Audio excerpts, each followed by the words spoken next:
Hello friends, it's me, and today, Goldfish crackers. Let's check out food theory. Goldfish crackers lore exists, and it's horrifying. From the food theorists, together, let's go. When it comes to food mascots, we all know Ronald McDonald and the Kool-Aid Man, but did you know that this guy on the front of every bag of Goldfish crackers has himself a name? It's Finn. Yeah, he's that super cool guy with the sunglasses, but he doesn't even wear them. He just Hi Finn, hi my pet. sit on top of his head because he's so cool. But not only is he super cool, he's also super evil. You heard me. Finn here is part of a dark conspiracy where he sells off his friends so he can get rich. They're the snack that smiles back, all while engaging in illegal goldfish trafficking. Never before has such a bland mascot had such spicy lore. I love the fishes because they're so delicious. As for me, I love fishes because they're so suspicious. Gotta go fishing for Among Us, Minecraft reference. Or hello internet, welcome to Food Theory, the Hello internet, welcome to Food Theory. channel that puts the crack into cracker. Believe it or not, but Pepperidge Farm's iconic Goldfish crackers are not only the second highest selling cracker in the US, they're also the cheese cracker with the highest demand in the entire world. These things are so popular that they earn themselves up to $1 billion in annual revenue, nearly half of Pepperidge Farm's entire yearly sales, with over 142 billion of these bite-sized fish produced every year. When you're talking stats like that, it is no wonder that they have themselves that iconic smile. Yeah, billions of dollars is involved, of course. Ironic, considering they didn't actually start smiling until 1997. And, like all the best brands that try to appeal to the youngs, they have themselves a hip, young, hashtag relatable mascot in the form of Finn, the giant floating goldfish. Let's be honest, what's not to love about this guy? He's got sunglasses and He got smile. well, he's got sunglasses, and that makes him the adequate amount of fun-loving and rule-breaking for all you kids. But I tell you, for as much as he appears a mere goldfish, in reality, this cracker is a shark. After looking across the entirety of the goldfish canon, yeah, that is a real thing, the goldfish canon, I can assure you that this fish cracker thing is a fish who's seen some things, who knows too much. Finn is cutthroat. He's self-interested. It's all about Finn, baby. And he's in it for the big cheddar. Not like actual cheese, he's already flavor blasted to the extreme. No, he's in it for the green cheddar, the cold hard cash. Oh sure, in commercials, Finn and his friends might be having fun on their whimsical adventures, but there is definitely something fishy afoot. Pun certainly intended. Originally invented in 1958 by Oscar J. Campbell at his family's biscuit factory in Switzerland, the fish were meant to be a birthday gift Wow, so it's nearly 70 years ago. to his wife, who was born in the month of March. So he aptly shaped the crackers after the fish for her astrological sign, Pisces. It would take a full 4 years before Goldfish would make their way to the US, and then it would be an additional 4 for them to finally get that iconic cheddar cheese flavor. But once that happened, the rest is history. They became a staple of pantries everywhere, even becoming a Thanksgiving mainstay for the famous American chef Julia Child. One thing that absolutely contributed to that success? Commercials. And you know what that means? Lore. Pepperidge Farm The law! started airing commercials for Goldfish back in 1977. And let me just say that some of the choices they've made along the way have had some disturbing consequences. Consequences that'll finally come to fruition today. Finn, your days of carelessly flying over generic household sets are over. You're about to be canceled. I'd encourage you to break out your ukulele, but you know, you don't have hands. Ooh, the ukulele! Arms, or really any limbs with which to play it, so you just put that one aside. First things first, one thing we gotta get out of the way early here is that in the Goldfish Commercial Universe, or GCU, it's established that the goldfish themselves are alive. In the early days, they were simpler and mostly didn't talk. Wait, what? Okay, what? Goldfish Commercial Universe. Or GCU, it's established that the goldfish themselves are alive. In the early days, they were simpler and mostly didn't talk. I see the fishes swimming. Oh look, the pretzel's winning. They're baked and not fried, that's right. Now see them in a new light. Then there was the era in the late 90s where the commercials didn't really feature any fish, but instead focused on the bad jingles. I love the fishes because they're so delicious. The ones that were mostly focused on today, though, started airing back in 2001, when the fish started to come to life within the real world, eventually leading to the introduction of Finn in the main speaking role. This is where we can see that the fish have the ability to communicate. That said, they're not the fastest guppies in the fishbowl. Despite Finn warning the group not to plow forward into danger, all the rest of the giggling idiots just rush into danger wanting to get snacked on. To avoid being eaten, let's start a goldfish protection program. No, no, no, no, no, no! Over time, the supporting cast would also get fleshed out, showing us that they each had a unique personality, even going so far as to form communities and cultures. I'm Finn. Hey, Finn. Well, what kind of name's that, Irish? No, Cheddar. So with all that context out of the way, let's start shifting over to the masterminds behind it all, Finn and his team. There's Brooke, the Parmesan goldfish and his presumed Hi, Brooke. Hi, Finn. love interest, Gilbert, the hapless but Hi, Gilbert. endearing pretzel goldfish, and Hi, Extreme. Extreme, formerly known as Fumbleton von Stuffington. No, that is actually not a joke. Fumbleton is part What? Wait, what? Okay, what? pretzel goldfish, and Extreme, formerly known as Fumbleton Fumbleton von Stuffington.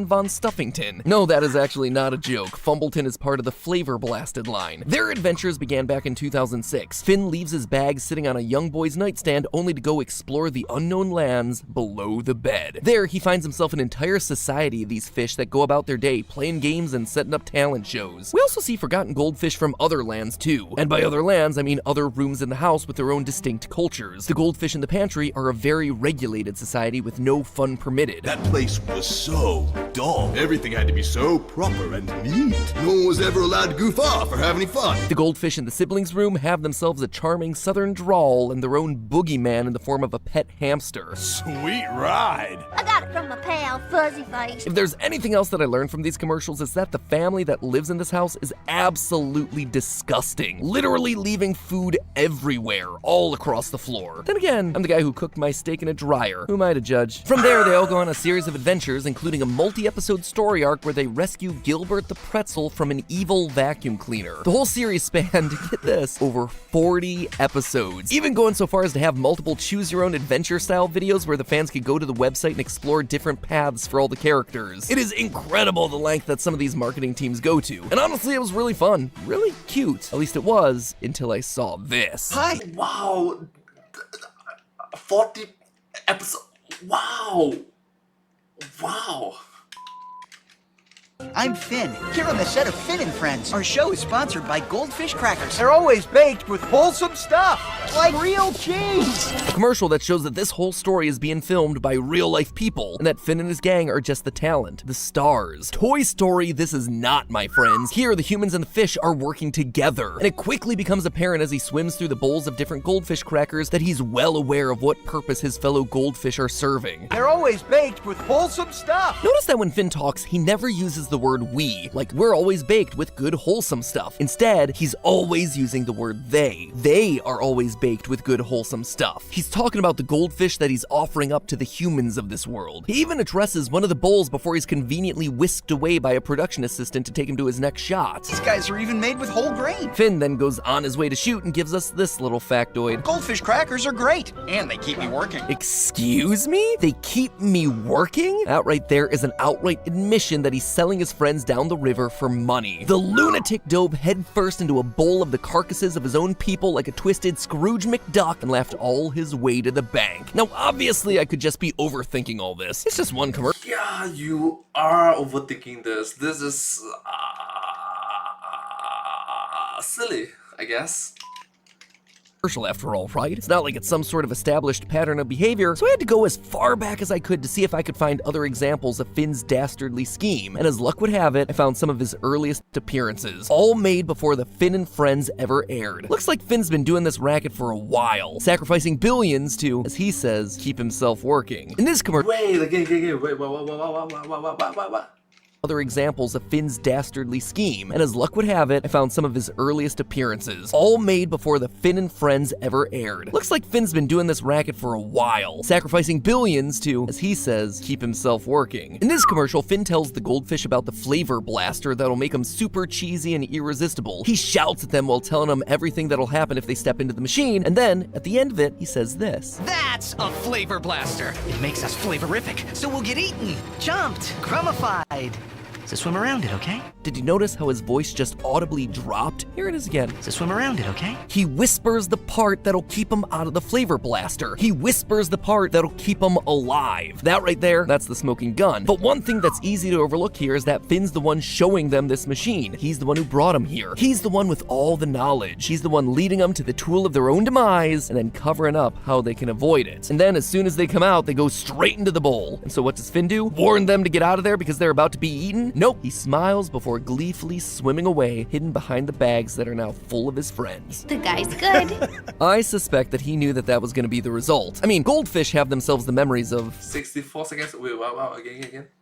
full of his friends. The guy's good. I suspect that he knew that that was going to be the result. I mean, Goldfish 64 seconds ago, the editor sneaked in footage of have themselves the memories of, well, Goldfish. So Finn is just putting them in front of a super cool looking machine, knowing that they're gonna forget anything he tells them, and they just dive right in. And I know, for all you ichthyologists out there slamming on your keyboard saying, Pat, goldfish are actually shown to have a pretty good memory and can even be trained. Yeah, I know, which is exactly what we see Finn do in the follow-up commercial. Here, Finn once again knowingly leads his crew of innocent goldfish to a conveniently open jar of peanut butter, where he tells them to use the buddy system to stay safe. So what do all the goldfish do? They dive in and then clump up into delicious pairs. But notice this, the jar's already got streaks in it. This isn't the first batch to have been led here. Finn has been here before. And who's the only fish that doesn't mindlessly slather himself in peanut butter and pair up with another? Why, of course, it's our good old friend Finn. It's official, my friends. He's a maniac, and he's been preying on the goldfish's instincts to keep a steady supply of victims to sell to his human overlords. Oh, but it gets worse. See, all we remember about these commercials is the one line from the jingle. It's the snack that smiles back, goldfish. But let me tell you, there is so much else in this thing. It is not all happy tunes in the land of fish crackers. Listen to this. Goldfish smile because they don't have a clue that they'll be eaten. Hold on, I'm sorry, what? Goldfish smile because they don't have a clue they'll be eaten? How messed up is that? That one line right there shows 100% that in this world, goldfish do not actively want to get eaten, and yet they're just diving headfirst into a snack bowl. Why? Well, it just confirms our suspicion that the goldfish are being tricked. And if you thought that that was the end of it,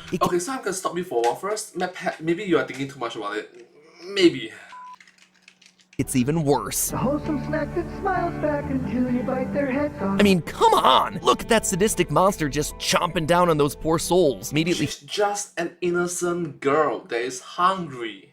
followed by more sentient goldfish just swimming around being led by, hold on, is that the pretzel goldfish? You mean Gilbert? Who just so happens to be part of the crew alongside Finn, training the other fish to follow him blindly to their death? Really does bring new meaning to this line. The guy's good. Finn's entourage is learning from him, training under him. The other goldfish are clearly being tricked by the elite 1%ers in their world, led to dangerous devices that make them delicious, and then poorly warned away from their impending threat. And I don't think they are the top 1%ers. They aren't even the top 0.1%ers. They are probably like the top 0.000000000000000000000000000000001%, maybe, or even more zeros at the back.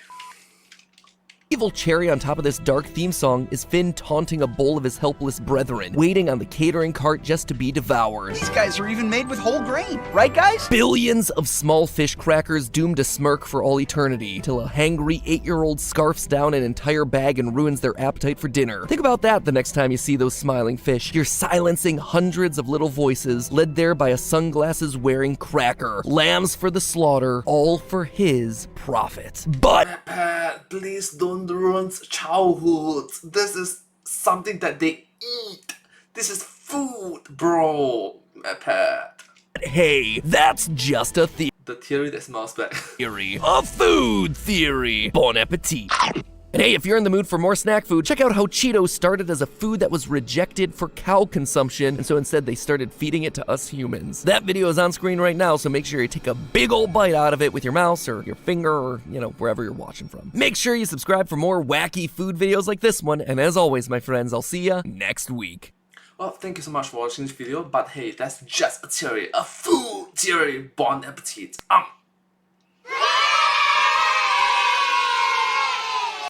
And I hope to see you in my next video. Thank you so much. Subscribe. Thank you so much. Bye bye.